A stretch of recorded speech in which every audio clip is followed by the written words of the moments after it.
Hi, it's Christine Kotik, and I'm here today with Conversations with Christine to talk with all of you about some strategies and skills that you can use while you are working at home, schooling at home, hanging out at home, all the times that you're staying at home right now. To give you a little background, I'm an ADHD coach. I also work on folks with executive functions, and honestly, that is going to be the biggest challenge that you experience while you're home with your family, on your own, with roommates, whatever the situation may be. And so I feel like that makes all of us ADHD coaches really primed to help everybody, because the things that are good in helping folks who normally are challenged with their ADHD and executive function issues, the general population is going to find that they have those challenges right now too. So executive function issues are things that work in your brain. They are things that help you organize, help you stay focused, help you learn and kind of from past circumstances. And all those things are what is going to be a challenge right now, staying organized, making a plan. And so my first suggestion to folks who might be like, oh my gosh, how are we going to handle all this? It's a lot, is for everyone to kind of be able to just take a deep breath and know that you're not alone. This is a big challenge for everybody right now. And nobody has experienced all of these things. I know that we're going to have people that are on here that are struggling because they're home and maybe not getting paid. So there's worries there about money and what's going to happen when all of this starts back up. There's folks who are trying to do their work from home and have little kids and big kids who are struggling to do school stuff.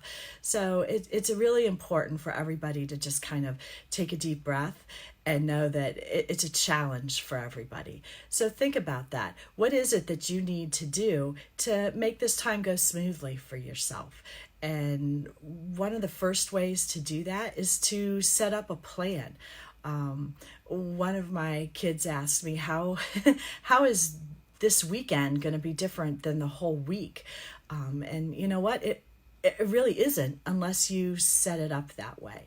So thinking about, starting Monday, if kids are back at school and kind of doing their school type things, what is that going to look like for them? Hi, Gabriella. Nice to see you here. But what is that going to look like for you and for them? So, it's really important to kind of keep things as normal for yourself and your kids as you can. And one of the ways to do that, like I said, is to set a schedule. So what might that schedule look like? That's going to depend on your circumstances.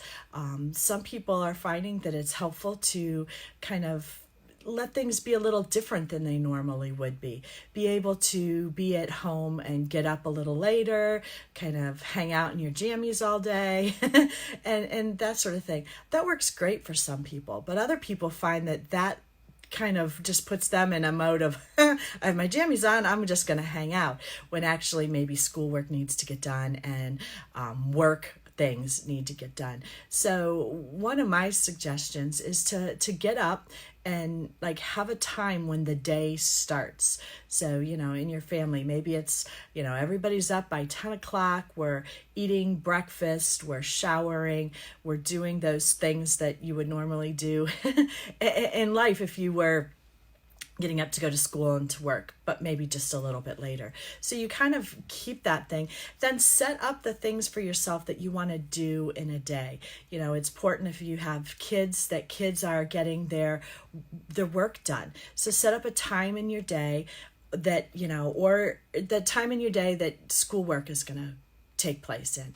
I know if you are here locally in Westerville, your kids are on spring break, so they may not have work, but I also tell people this is a great time to think about getting ahead when it's easier. So, being able to kind of sit back and get through some of, maybe a book that your child's going to have to read when they come back from spring break. Instead of cramming it all into a short period of time, they have this whole upcoming week that they can take time and read little bits each day. So anyhow, back to that schedule and that plan, thinking what's important for you to have in that each day. Some families find it's important to get some chores done. I've heard a lot of people say, oh, this is a great time to get that spring cleaning done and that sort of thing. And it is. But in moderation, because the thing I think is so important for us right now is to think about how are our children being affected. So, and I will come back to that schedule. I will say, the first time I've done one of these Facebook Lives and conversations. So getting used to how to do this. But thinking about your children and the stress that you're under right now, all the uncertainty, all the unknowns. What's school going to be like? Am I going to finish school? We have seniors that have had their entire end of schooling upended. Are they going to get to go back? Are they going to get to do the senior things that everybody looks forward to? Children in sports that have had their sports that they live for ended suddenly, and trying to navigate through that. Younger kids who miss seeing their schoolmates and don't understand what's going on. So all these things are really important to keep in mind as you work on your schedule. So thinking about that, what's really important to get done in the day? And it's going to be different for everybody. Do you a certain amount of time for schoolwork? The great thing about schoolwork and doing it from home is that it generally doesn't take as long as it takes during a whole school day. Now my high schoolers might differ in that opinion, because I know they worked really hard this past week to get work done. But it's an opportunity to really look and see what it is that your kids need to do. So checking their online calendars, their website that the teachers have set up, whatever it is that your kids, are using for schooling, look at that and spend, kind of map out amount of time each day that they're going to work on that. And knowing that really the best way to do those things are in small chunks, even throughout the day. If you're working with younger ones or even your older teenagers and you're like, oh my gosh, I can't make them sit still for this long. This is crazy. Knowing that's where they are. It's hard and it's different. So maybe you're breaking your schoolwork into 30-minute chunks and spreading that throughout the day. So if you're going to spend 3 hours on schoolwork, and you do 6 30-minute chunks throughout the day, and give them a chance then in the middle to do the things that they can do when it's different right now. Give them the opportunity to work at home and to, hang out, to maybe watch some TV, do the things that are different for them. Get outside, right? So you want time for schoolwork, and breaking that up into smaller chunks might make everybody's life happier. You want to have time to get outside. Here, that's been really hard the past couple of days because it's been pouring down rain. But you know what? Honestly, yesterday was fairly warm. So what if you take your kids outside in the pouring down rain and let them splash in the puddles and get all wet and silly and all of that? No harm, no foul at this time of the year, right? They can do that and come in and throw the clothes all in the dryer. You don't have anywhere to go really quickly, so it's not a big deal. And it's keeping your sense of humor about those kind of things and doing things maybe differently. I know they're encouraging people to stay at home, to stay in, but not just staying in all the time, being able to get out and walk in nature. If you've got a park nearby that you can walk to and walk around and keep your distance from people, that getting outside and having that break, playing in the driveway, do math problems with sidewalk chalk outside, thinking outside the box like that is going to make everybody's life a little smoother. And making sure to have time for a snack and for eating lunch, and, encourage, it's a great time, I feel like, to encourage family members to work together because you're all in a place together. So being able to do that, sitting down and making sandwiches together, even if you have little kids, right? How fun is that when they, their creation of a peanut butter and jelly sandwich, and, to having a discussion about what goes first, the peanut butter or the jelly, all of those kind of things. So, building time for schoolwork, building time for outside exercise. I know some families are putting on exercise videos. I'm telling my age, but putting on exercise, like live streaming it. You can get them from YouTube all over the place. I have a friend who's live streaming her yoga online in the mornings. There's so many opportunities right now to think outside the box and do things a little differently. Get your whole family involved in a yoga time, something you wouldn't normally have the time to do. Now you do. And how special is that with your family? So time for school, time for physical activities, getting outside, time for eating. And then, you need time to work. So what is that going to look like? How do you fit that in when your kids are home, and how can you work that? And it's all about us thinking a little differently and doing things that we maybe wouldn't normally do. Maybe it's shifting work times. Maybe it's getting the kids started with a game and then spending time on your work. Maybe if you have a spouse or a partner at home, you're sharing the responsibilities. One of you does some work while one entertains and works with the kids, and then you switch. But I feel like it's really important to be flexible. It's really important to think outside the box and do things differently.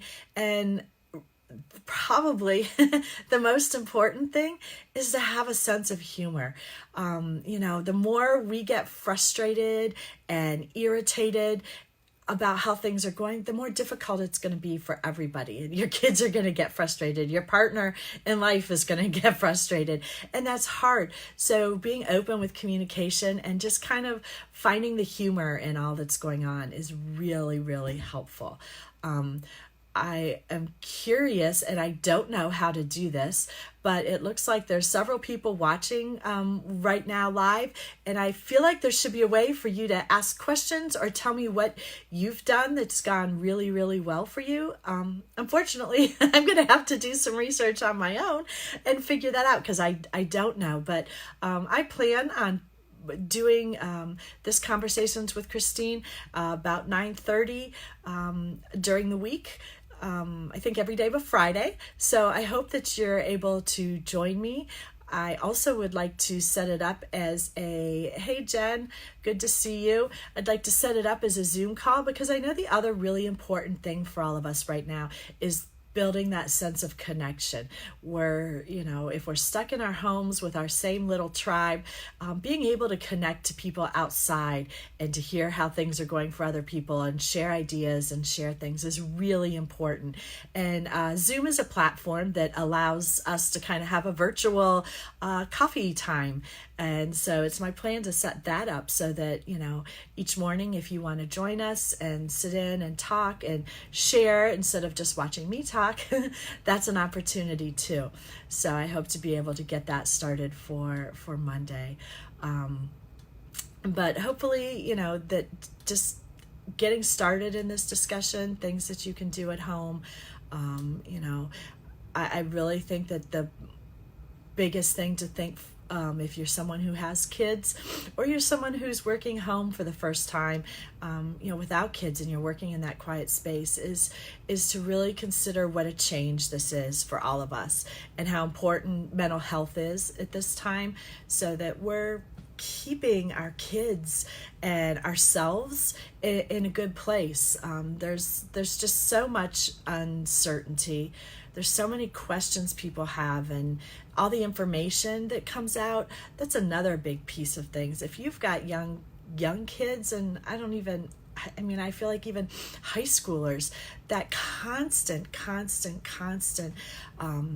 news flow can be really hard on mental health, when they're constantly looking and checking and, oh my gosh, it's doubling, it's not doubling, we shouldn't be doing this, we should be doing this.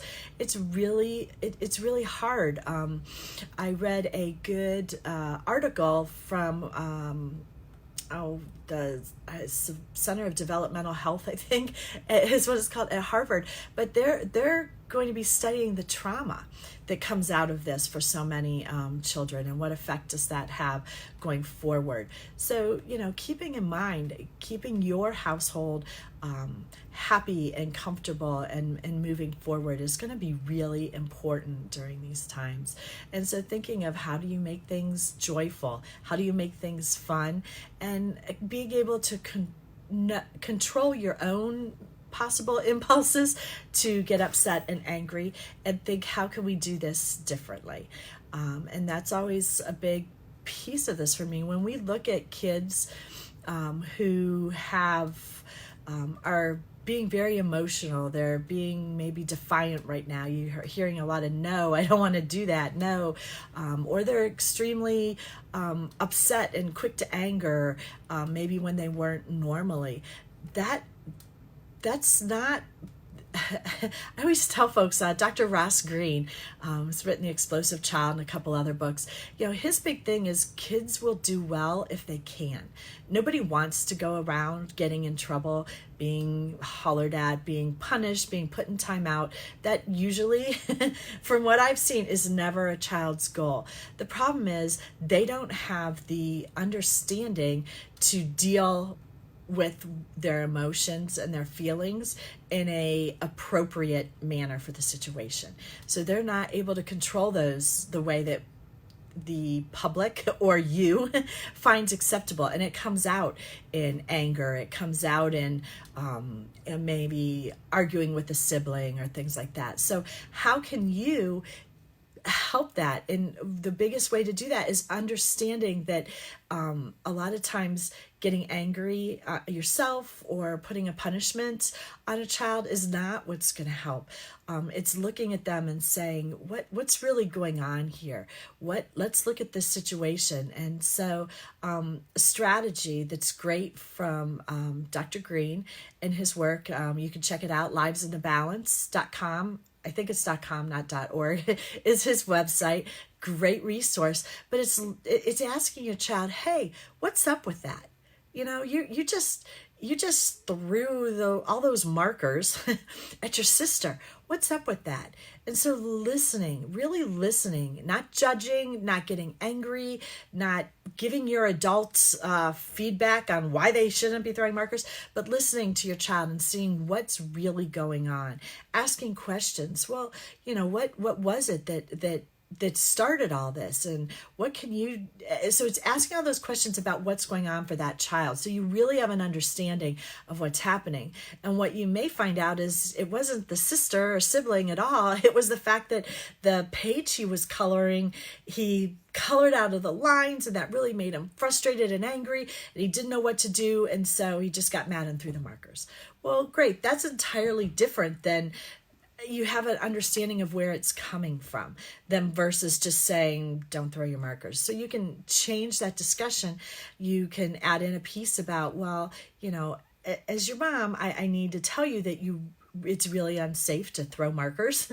That's not something that's acceptable here. But let's come up together with a solution that you can do next time when you color outside of the lines and get frustrated, or when you've tried that math problem so many times and you just can't get the right answer, or when your sister is, coloring at the top of your page and making marks on it, and you don't want that to happen.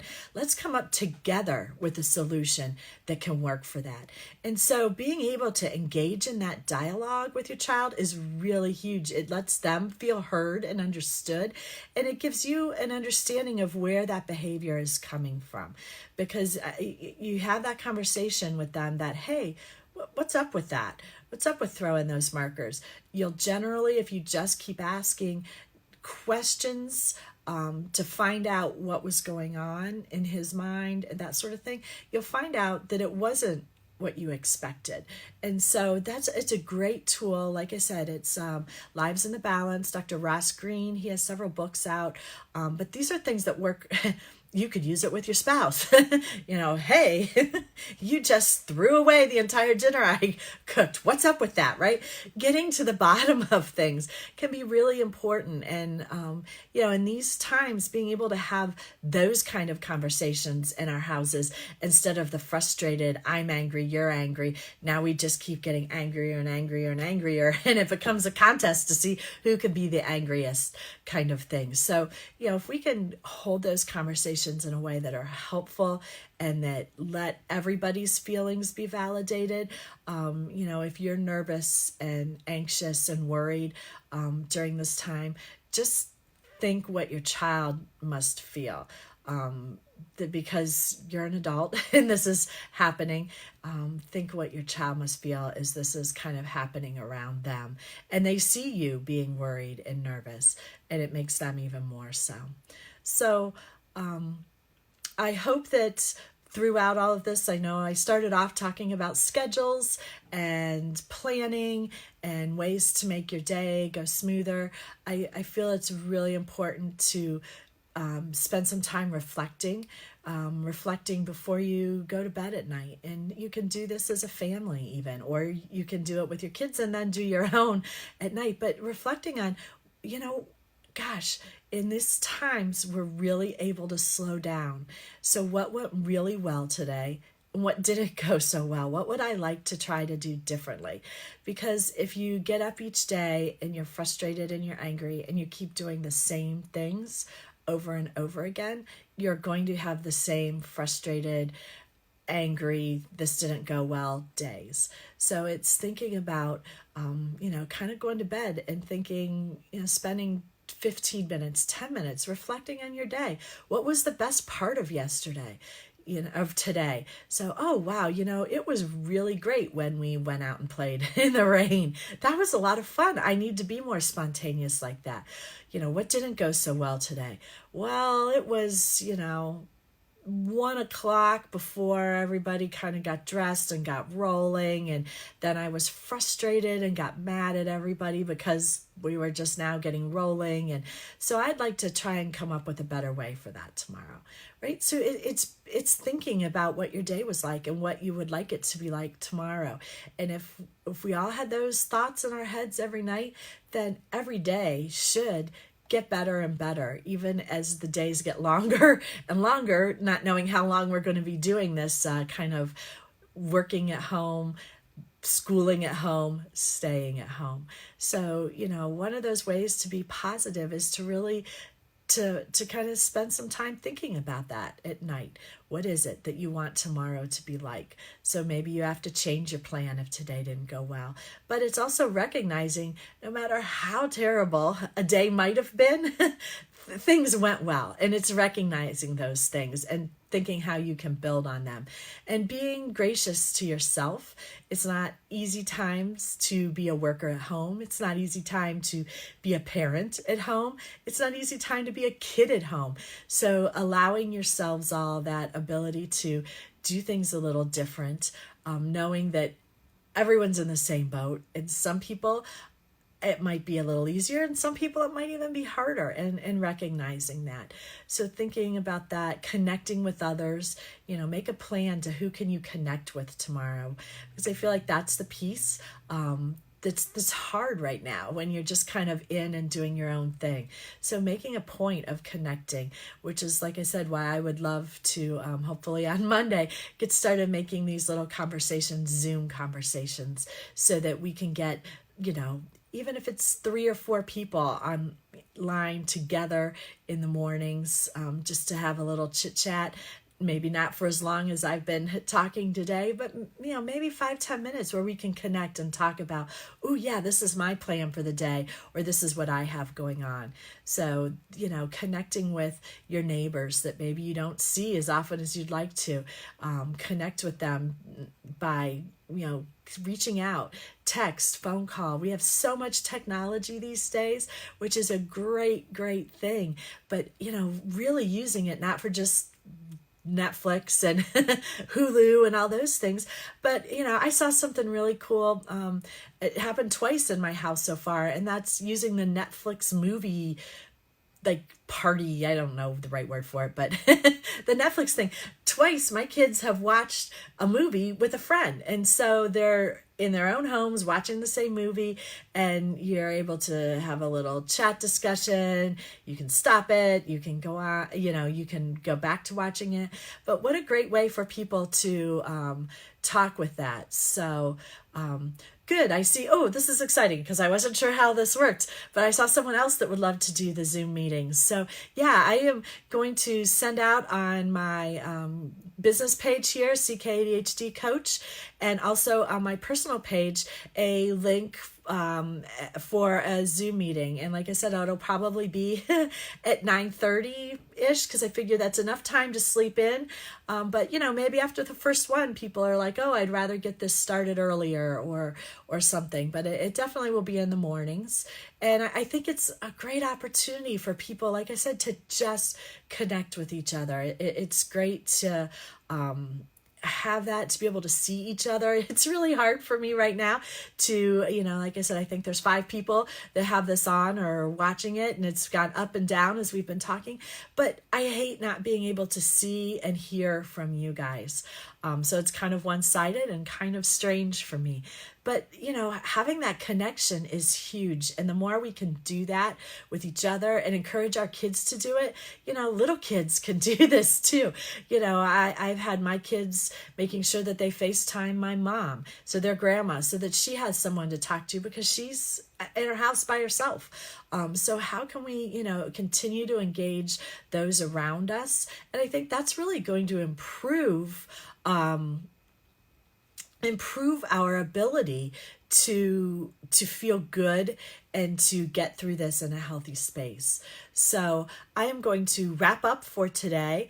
Hopefully, if you've had a chance to be on or you're watching this, you've gotten a few tidbits of things to help you, coming up with a schedule, having a weekly time or an evening time of reflection about your day and making a plan to do things differently the next day. Checking out if you're trying to work with your kids and you're frustrated by their behavior, check out Lives in the Balance.com or .org, I can't remember which, and it's a great site that talks about Dr. Ross Greene's collaborative problem solving. So it's a way to really look at your child and look at the problem and come up with a solution together about it, instead of just saying, I'm punishing you for doing that. And that, a lot of parents know that doesn't help because the next time the same thing happens or something different happens and the same explosion by your child happens. So it's getting into those things that are really going on. And I think that that's important because, like I said, we're all struggling. This is all new for everybody. We're stressed, we're worried. And that trickles down to our kids. And I'm finding in my house, I think it trickles down to my dogs because they are really very needy right now. And I think they feel that energy that's in the house. So I hope you all have a great day. Get some things accomplished that you want to, but no, it's a weekend. So what can you do different during the weekend that you didn't do this week? And I look forward to hopefully seeing a lot of you on Monday on a Zoom call. And there'll be some information on my website and on my Facebook pages about how to go about getting on Zoom. Have a great day, everybody.